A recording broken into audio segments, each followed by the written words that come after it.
Не е ниту свадба, ниту крштевка. Нека не ве залажуваат билетиве. Чина 250 денари. Ама не е ниту концерт. Луѓето чекаат ред, бидејќи во Скопје пристигна Брацо. Не, тоа не е бившиот собственик на фудбалскиот клуб Вардар, туку познат јасновидец од Хрватска.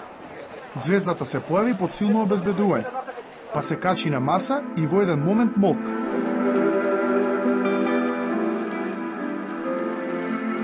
Луѓето со слики од своите најблиски, за Брацо да може да ги допре, па на овие животот да им тргне на подобро.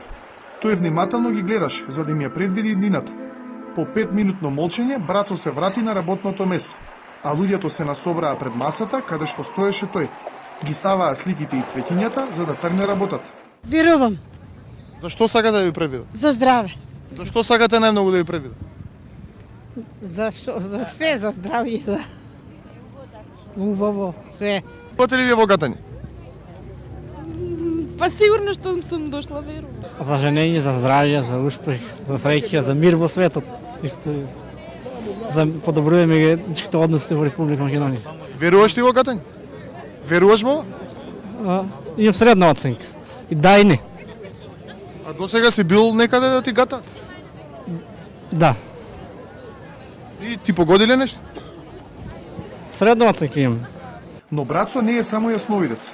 Она што не е успеало на медицината, не му успеа. Лекува од секакви болести, а народот тоа го потврдува. Од братучет внук ми се излече. Кој му гаташ? Брацо, беа неколку пати. Последен пат беа и со детето. И му помина тумор имаше на веѓата. И јас сум 100% уверена и верувам во Брацо. Ова задоволство, кое траеше цели 5 минути, имаше и цена. Еден билет чинеше 250 денари.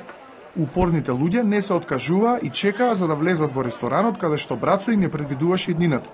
Сакавме да го прашаме дали Македонија ќе добие визна либерализација, но не стигнавме до него. Сепак ја допревме масата, а луѓето велат и тоа помага. Останува да ја чекаме 2009, а Брацо да не исполни желбата.